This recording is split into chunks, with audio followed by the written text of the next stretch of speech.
Please subscribe to Face TV Africa and turn the notification on. Face TV Africa, ẹ jọ̀ọ́, subscribe, hete. Face TV was Swoby.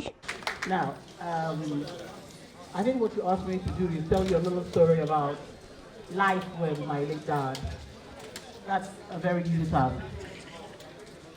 What I'll attempt to do, because as you know, this is a very large family, I will even attempt to tell you, generally speaking, because every child would have a little tweak, a little version of their own or his own.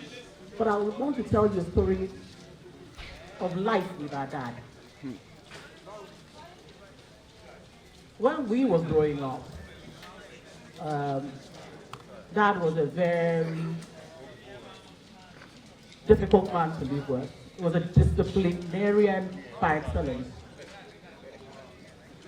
And till tomorrow, most of us are still not social animals because we were not really allowed out of this house, you know. If you told them you wanted to go to a party, they'll tell you, what do they do at parties? Music, Abby, and jollof rice. Okay, here is some money. Go buy record, and they will cook jollof rice. So we grew up under heavy manners. I also can tell you clearly that in this household, even the health, from the security, you're not allowed to be rude to anybody. Because if you even talk out of tune to the security man, he would checkmate you right in front of them. He was a man also that had so much love to give. My father was in love with love itself. In fact, I think maybe the life he came before, he didn't have children. Because my father loved children. Even other people's children. My father would come visit you, see your wife is pregnant, we would have a chat, and for some strange reason, he would know when your wife would deliver, and he would send a telegram. In those days, it was telegram. He would send a telegram to wish you to congratulate the family. And then you wonder, you begin to, people who do not really know him begin to wonder how he got so endeared to Nigerians. Nigerians were endeared to this man like you have never seen. Because he actually was a man who loved people. He was a man who cared about people. And it gave him a lot of pleasure when people around him are happy. He always wanted people around him to be happy. He was that kind of man. He was also a Democrat, even in his own home. Dad would never say you must do this. He would tell you that, look, you can do it this way, or do it this way, or do it that way. Now, the choice is yours. You go do it. But whatever happens thereafter, if you look back, I'm right there with you. He allowed you to make your decisions. He never forced his decisions on you. That was the kind of man that he was. Dad was, even if he was unhappy, you wouldn't know. Because he was always full of smiles. And maybe let me step back a bit to show you how difficult it was, how much of a disciplinarian my dad was. My siblings, when they were lucky, they had older siblings. Because they wouldn't let us out of this house. Anytime they came on holiday, they would come to my house. Okay? They would come, they would say, okay, we're going to Staria's house. Okay, let's hear you say no. So they would come to my house, and it was when they came to my house that they were allowed to go out. Otherwise, we were not allowed to socialize. And that is why you have to forgive some of us, because we can be antisocial. We were not allowed to, we didn't grow like everybody else. The younger ones are even a lot better off than we were. Because the young, with parents, as you got older, the younger kids, many of these people, I don't think he ever hit them. But he beat, Paula and I, he beats us. He beats us randomly. Maybe we were a bit stubborn too, But these younger ones, they were daddy's pets. He never touched them. So I don't know, they don't even know what it's like to be it. You see? We miss him. We miss him in very, very many ways. And you know, from the day that they took him out of this house, not the day that they killed him, because he was killed. From the day they took him out of this house, our lives had never been the same. Never. It cannot be, because he was the focal point of our lives. As a father, when we had, he would attend functions in your school, which most fathers didn't do. He would actually attend functions in your school. You know, my friends in school knew who my dad was. Okay?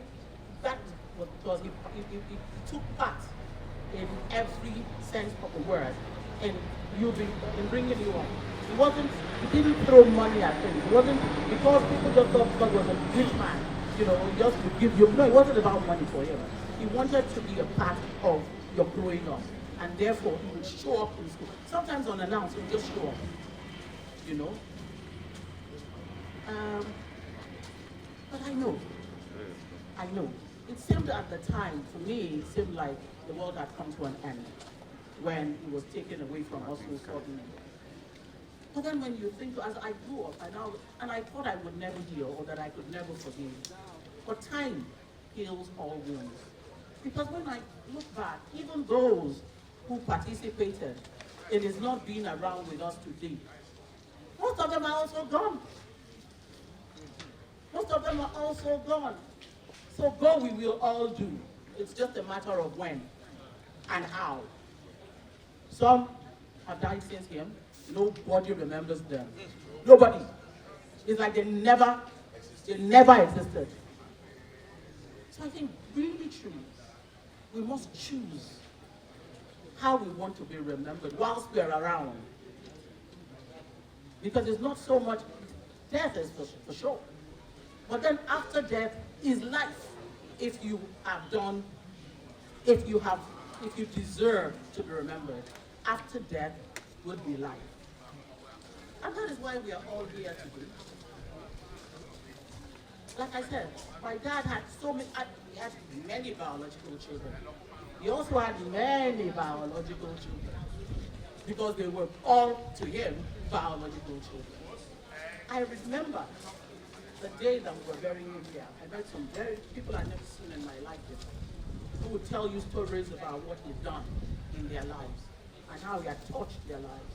And a particular story I found very profound was a young man who said that Dad had sponsored his book that he was writing, and that he had refused to launch the book. He was waiting for him to be released from detention to launch the book. And he was beyond himself. You couldn't stop him he was just wailing. And he said, you know, when his dad died, he never cried. You know, you hear, to be quite honest with you, the benefits of hindsight, we just thank God for his life.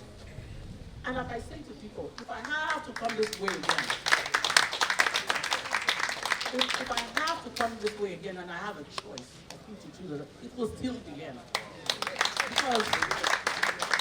Because look what there's no day. This is a man that has been dead ever. There's no day that somebody doesn't tell you a nice story about him. Not one day. There's no day that you walk someplace and you say, oh, your father did this, your father was this, and your father was that. To be quite honest, even that, the legacy that he left, is worth more than any amount of money that he could have left for us.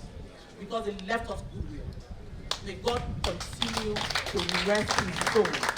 May God continue to grant him our benefit, yes, wherever he is. And I know that he is seated with God in heaven, because he actually, my father told us so many different things that made you know that you don't live for yourself. Now when God blesses you, he blessed you so that you can be a blessing unto those who are around you. Yeah. That there is no point in being rich if it is just about you and your family. Because you're supposed to be a custodian of God's blessing for his people. Those were some of the things that he taught us. He was a man that was profound in thought and profound in deeds. And he's a man that, though we may never walk this way again, but will never be forgotten. I thank you. I thank you all, particularly some of you that I see all every year, like the SAN, every year. Okay, like I don't know if you're Professor or Doctor Adewale, Comrade,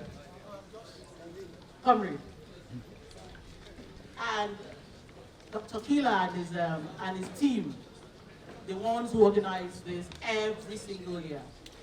The press, because even then, you were the ones, I mean really before the advent of social media, you were the social media. You were the ones who made sure that you were the ones who made sure that the world knew what was going on. You were the ones who highlighted the injustice done this man. You were the ones. So, to the fourth rep, thank you. And may your pen and your camera never run dry. Amen. Please subscribe to Face TV Africa and turn the notification on. Face TV Africa, subscribe,